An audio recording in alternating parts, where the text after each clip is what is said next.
¿Qué tal? América Sin Muros tiene el honor de presentar a la maestra Graciela Orozco Moreno, fundadora del primer programa en México de atención a comunidades mexicanas, que es antecedente del Instituto para los Mexicanos en el Exterior de la Cancillería Mexicana. Graciela, además, ha tenido una tarea muy importante en el campo de una de las fundaciones más relevantes, que fue la Fundación Solidaridad Mexicano-Americana, y trabajó en prácticamente todos los programas de educación pública de Presidencia de la República, de la Cancillería Mexicana, para atender a los mexicanos y sus necesidades en los Estados Unidos. Graciela Orozco, amiga, maestra, colega, bienvenida a los estudios de América Sin Muros. Es un honor tenerte en esta mañana con nosotros para que nos hables de tu experiencia en la atención a las comunidades mexicanas. Sé que te tocó la labor en el ámbito de gobierno, pero también en el ámbito de fundaciones. Nos interesan pues ambas experiencias para que esta fundación nueva, que es América Sin Muros, se alimente quizás de la fundación más relevante, que fue la Fundación Solidaridad Mexicano-Americana en la atención a las comunidades. Graciela, muchas gracias por acompañarnos. Un gusto estar con ustedes, encantada.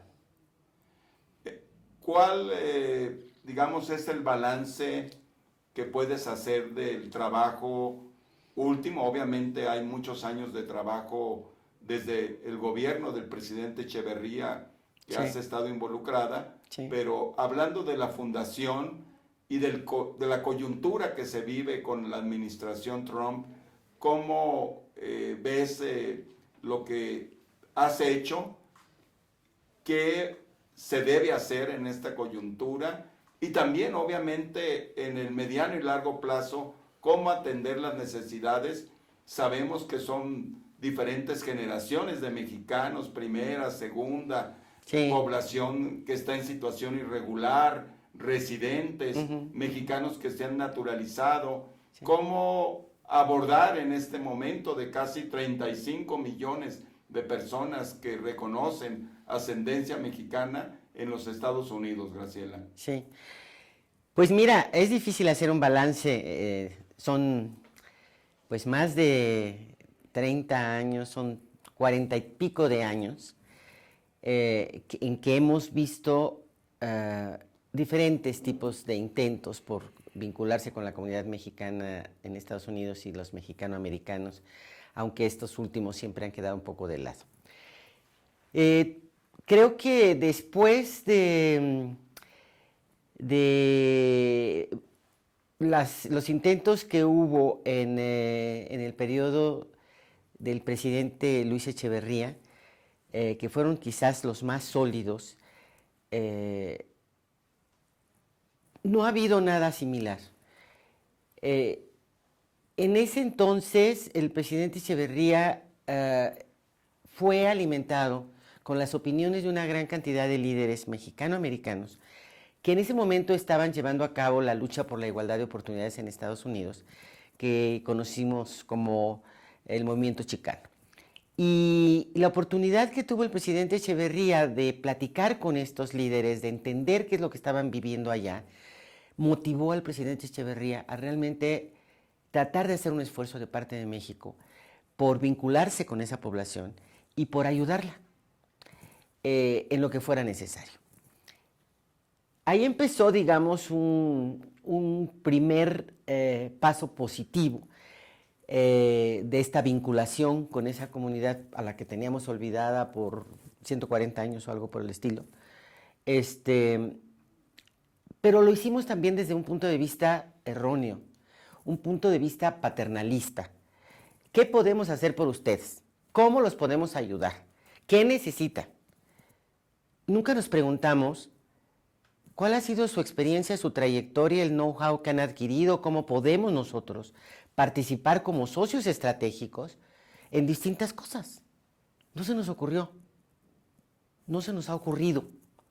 ¿Crees que esa actitud paternalista del gobierno de México, no sé si de instituciones como asociaciones civiles, sigue habiendo ese tipo de paternalismo? Ah, totalmente, totalmente. Te digo, nos cuesta trabajo pensar que una comunidad que está compuesta por, digo, numéricamente 35 millones de personas, de las cuales 12 millones son mexicanos nacidos en México y los otros son de segunda y de tercera generación. Son gente que todavía tiene un vínculo con México muy especial, emotivo en términos de sus principios, de sus valores, de su añoranza. No quiero decir que nos acepten, por eso digo idealista, porque tenemos una tarea pendiente en México en muchos aspectos, en muchos ámbitos, y ellos nos lo reclaman, porque la imagen que tienen en Estados Unidos y en el mundo los lesiona también a ellos. Aunque sean de octava generación, los siguen viendo mexicanos. Entonces, tenemos con ellos intereses comunes con base en los cuales podemos trabajar unidos, independientemente de que su agenda, la de los mexicano-americanos, sea muy distinta a la nuestra. Hay ciertos temas en los cuales podemos trabajar juntos, pero la verdad es que nunca nos preguntamos eso. Nunca nos vimos como socios estratégicos de esa comunidad, o no los vimos a ellos como nuestros socios estratégicos.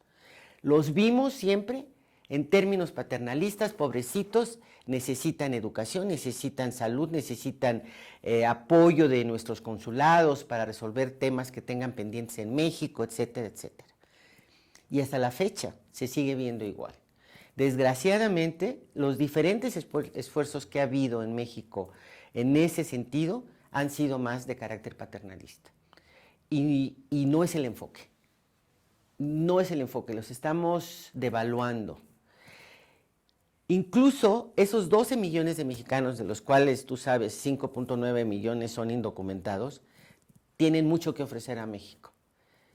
Se trata de una comunidad que por falta de visión en nuestro país no hemos atendido de manera adecuada.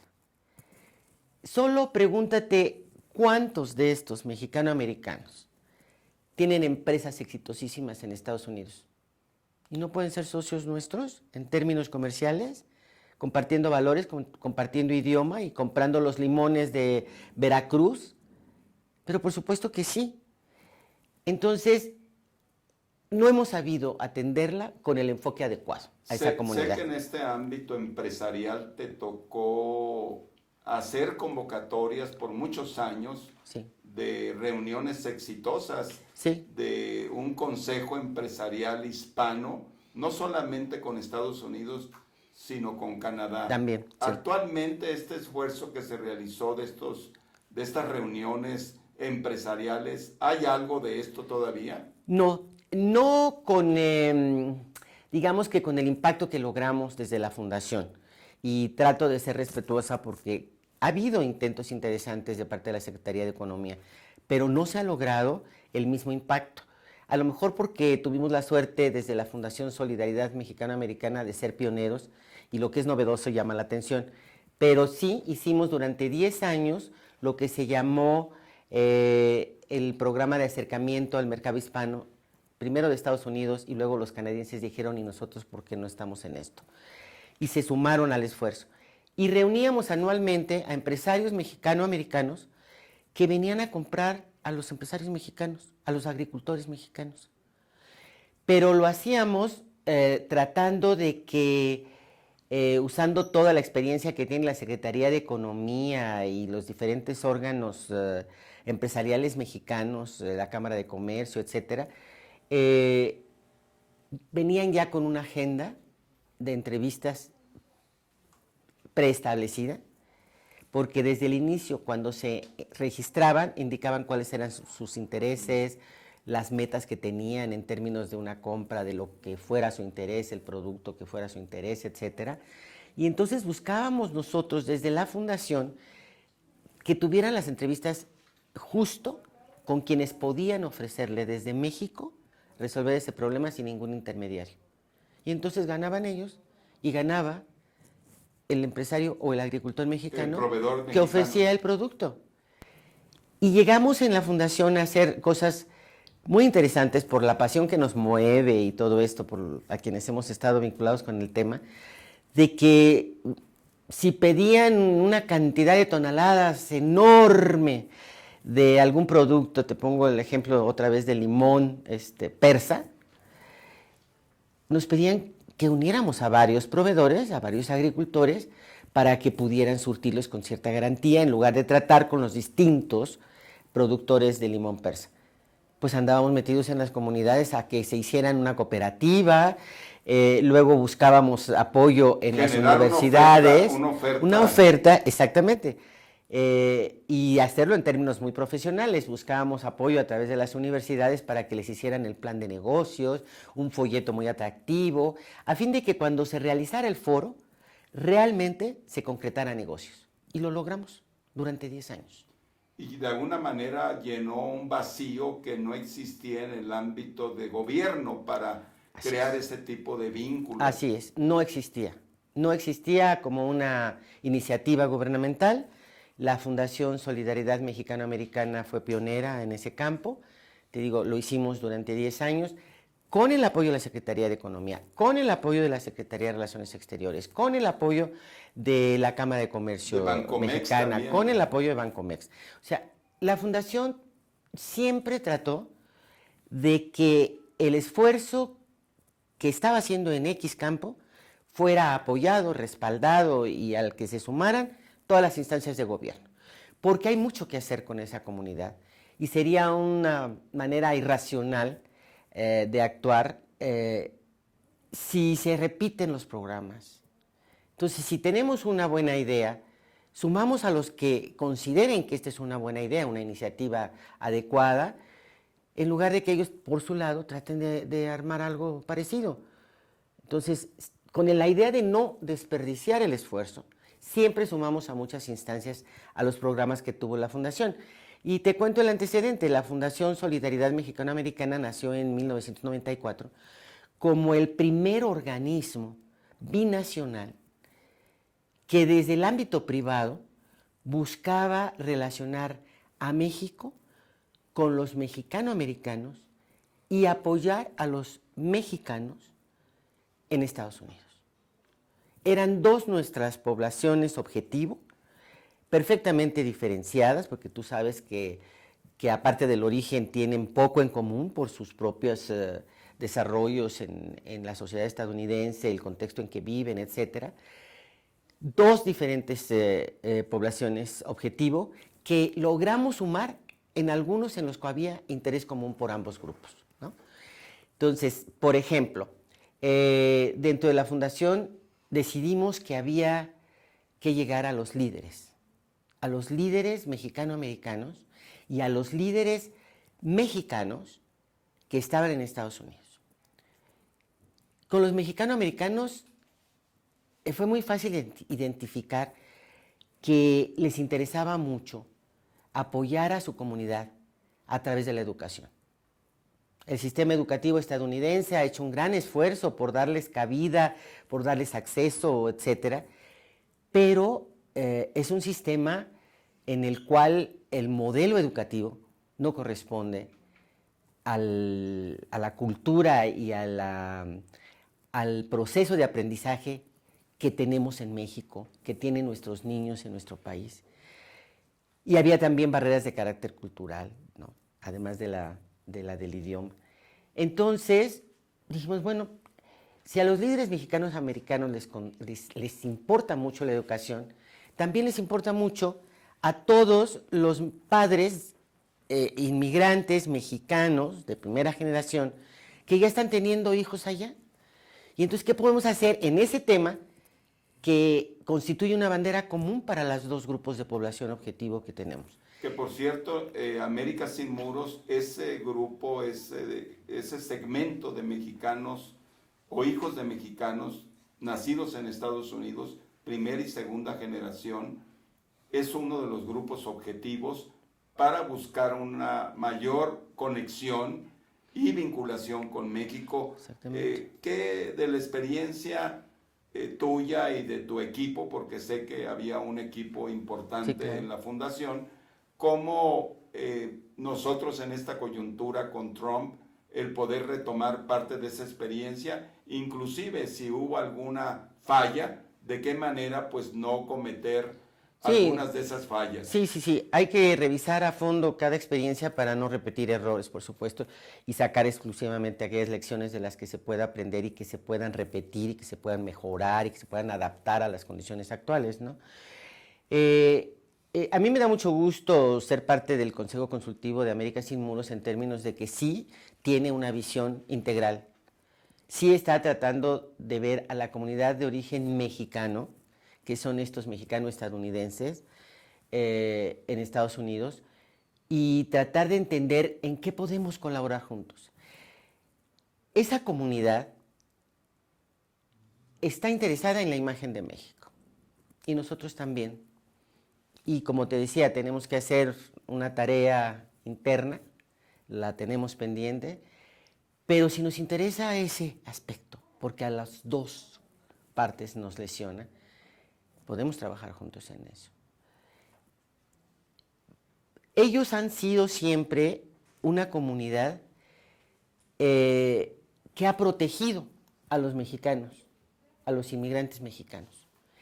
Es a través de sus organizaciones que los millones de mexicanos que están en Estados Unidos han recibido atención de salud, atención educativa, clases de inglés en todos sentidos, mil cosas, a través de sus organizaciones comunitarias. Los consulados, no lo desconozco, hacen su tarea, pero siempre han sido insuficientes. Las circunscripciones son enormes, nuestra comunidad es muy heterogénea y muy dispersa a lo largo de la Unión Americana. Esas organizaciones han sido las que han atendido a nuestra gente. Ahí coincidimos en otro objetivo. Nos interesa la protección de nuestros connacionales en Estados Unidos. ¿Quién lo puede hacer mejor que ellos? Junto con los consulados. Entonces, hagamos algo juntos, alianzas que nos permitan que ellos cumplan su función de la mejor manera y nosotros cumplamos nuestro objetivo también de la mejor manera con el apoyo de ellos. Yo he hecho críticas muy severas a la presente administración porque creo que desde que avisoramos la amenaza que Trump significaba, no hicimos ni tomamos los pasos necesarios para tomar en cuenta esa comunidad como un aliado.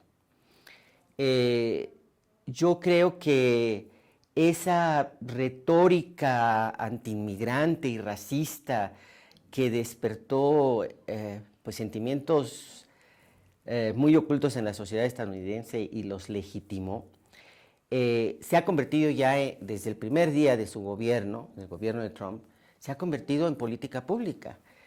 Y hemos visto acciones que lesionan los intereses de nuestra comunidad. Y estamos reaccionando, afortunadamente, pero tardíamente. ¿Crees que hubo timidez, hubo una respuesta débil en el momento? Hubo una respuesta débil y hubo una respuesta que no los tomó en cuenta.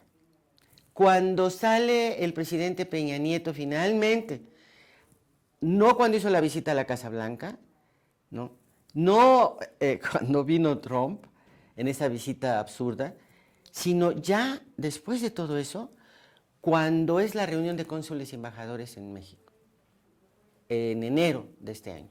Y entonces sí, da instrucciones muy contundentes a todos los cónsules y embajadores. Ya con el canciller Videgaray, digamos. Todavía estaba en enero. Porque el día 7 empieza Videgaray cuando bueno, se está iniciando la Cuando reunión. se está iniciando él, en esa reunión, el presidente Peña fue muy contundente, finalmente, en la necesidad de atender y proteger los derechos de nuestros connacionales. Pero otra vez lo hizo a través de las instrucciones a esos cónsules y como si fuera una lucha en la que estamos participando solos. Jamás mencionó que en Estados Unidos hay una comunidad de 35 millones de personas y si la ampliamos con los hispanos hay de 55 millones de personas que tienen un interés compartido con nosotros en proteger los derechos de nuestra gente. como si estuviéramos de veras en esa batalla completamente solos. Y ahí el papel de lo que es el Consejo Consultivo del Instituto para Mexicanos en el Exterior, ese consejo que, digamos, teóricamente se vincula con la comunidad, con los líderes, ¿ha funcionado el consejo? Mira, yo he sido muy crítica del Instituto para los Mexicanos en el Exterior. Creo que además en los últimos años se ha convertido en un organismo obsoleto, inútil y desprestigiado además entre la comunidad mexicana, desafortunadamente. ¿Hay posibilidades de renovación o se tiene que pensar en una fórmula distinta?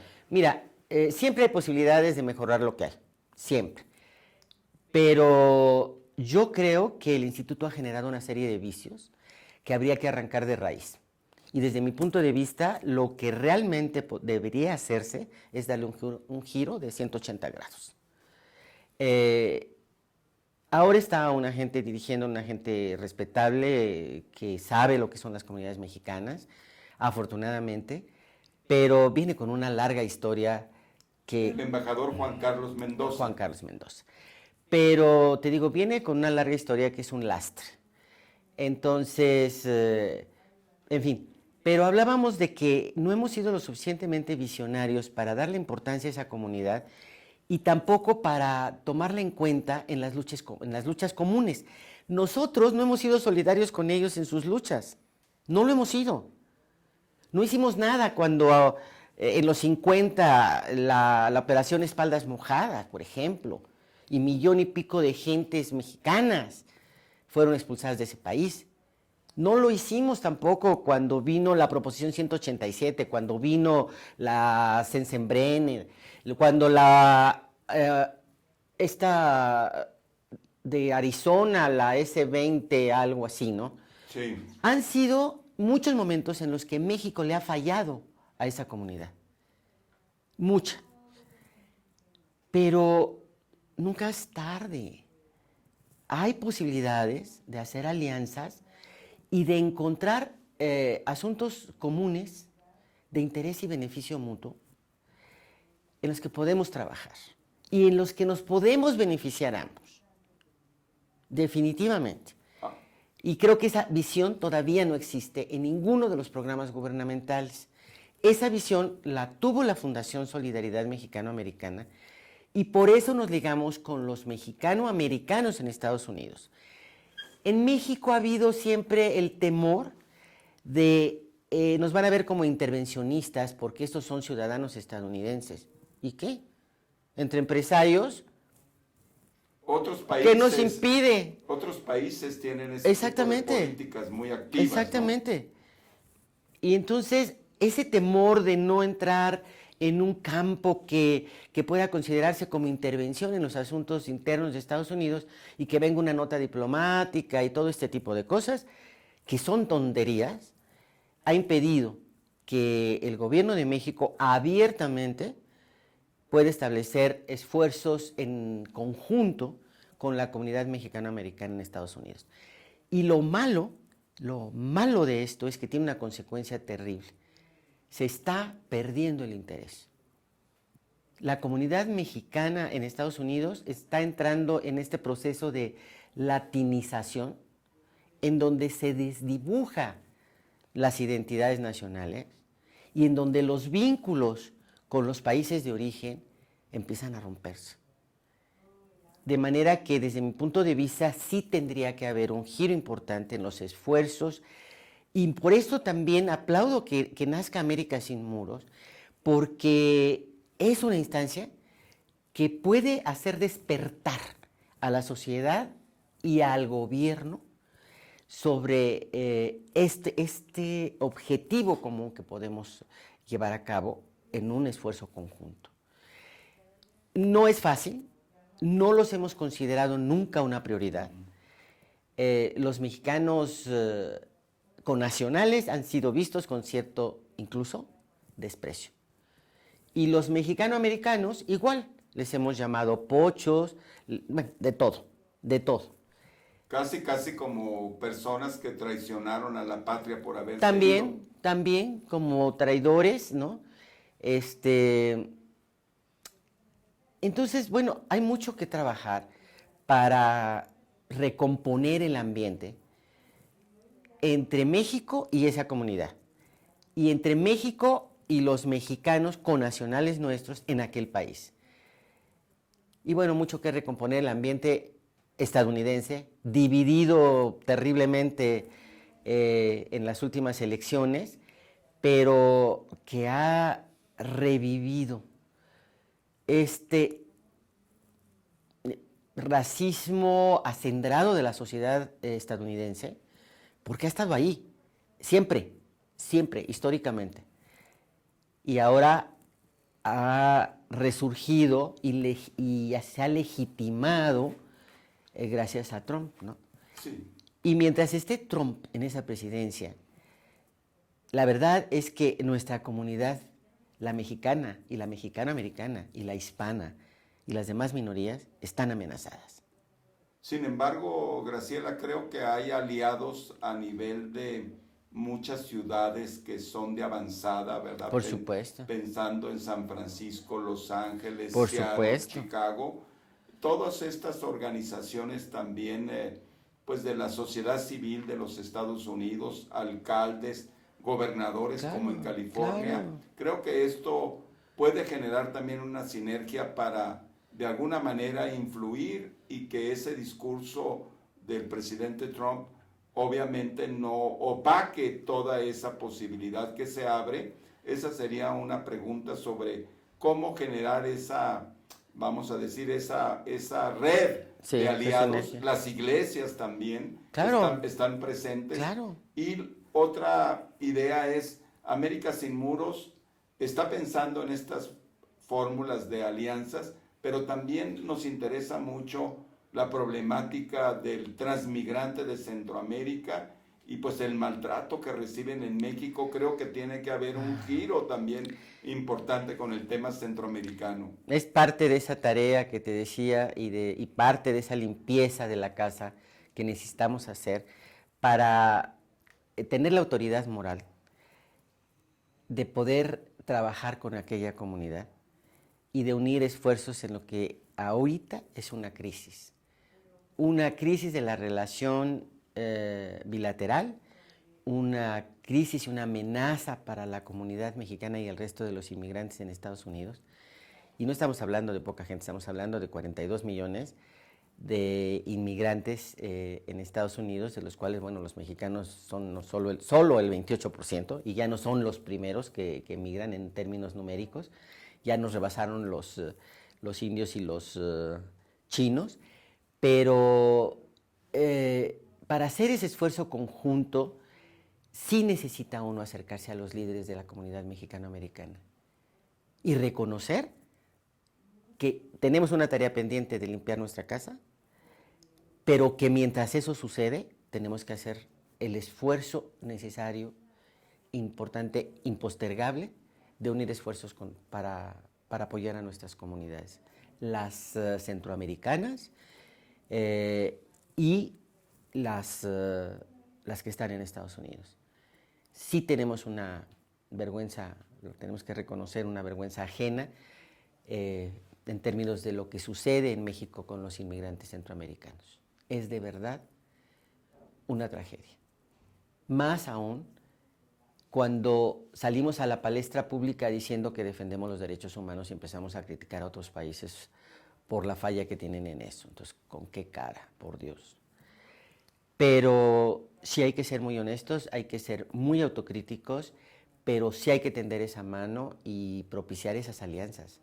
Como dices, en Estados Unidos casi 300 ciudades santuario, una gran cantidad de iglesias católicas sumadas a esta tarea de proteger a nuestros connacionales y a otros inmigrantes, universidades que se han declarado públicamente también en favor de los inmigrantes en ese país. En fin, son muchas iniciativas plausibles, definitivamente, a las que debemos sumarnos y a las que debemos apoyar con todo lo que sea posible. Y no salir con que cónsules vayan y protejan a nuestra gente como si fuera una lucha solos. No no estamos solos, tenemos que vincularnos allá, hacer las alianzas necesarias allá, sumar los esfuerzos allá.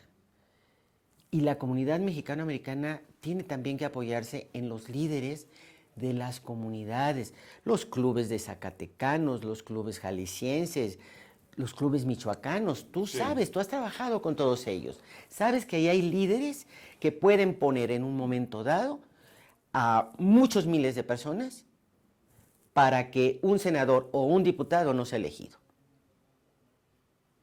Definitivamente es muy orientador, Graciela, Graciela Orozco Moreno, toda tu experiencia y algunas líneas que nos van a alimentar.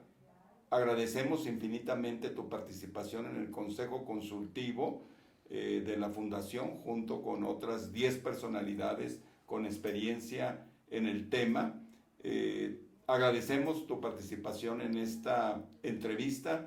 Nos gustaría, para concluir, si hay algún tema o alguna idea que quisieras concluir esta entrevista con América Sin Muros. Pues sí, me gustaría mucho, como parte del Consejo Consultivo, siento esa obligación, comentar que lo más difícil para una fundación como la de América Sin Muros, que recién nace en este contexto tan difícil que vive nuestra gente en Estados Unidos y nuestra relación bilateral con Estados Unidos, que está en el más bajo nivel de la historia moderna, es precisamente el problema del financiamiento. Y ahí, con muchísimo gusto, yo trataré de apoyar los esfuerzos que ustedes hagan al respecto, con la experiencia que tuve dentro de la Fundación Solidaridad Mexicano-Americana durante 13 años. Más con 14 años, ¿no? Sí, así es. 13 y pico, concretamente. Pero sí fue un esfuerzo muy difícil porque, insisto, los mexicanos en Estados Unidos no le importan a nadie en este país, o no le importan a nadie lo suficiente. A pesar de que, bueno, tú sabes, tenemos más de la mitad de la población con vínculos familiares con gente que está en Estados Unidos, pero aún así no hay un interés y no hay... A pesar de tantas remesas también, ¿no? 1,5 millones de hogares que están beneficiándose de esos envíos, etcétera. No nos han importado de manera importante, ¿no? Pero entonces eso dificulta que se puedan recaudar fondos, ¿no? Entonces hay que buscar cómo las empresas o por qué razón las empresas debieran interesarse en este tema y cuáles serían sus beneficios concretos.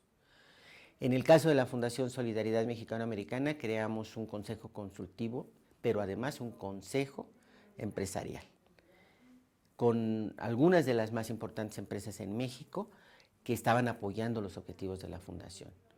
Y había intereses muy concretos y beneficios muy concretos.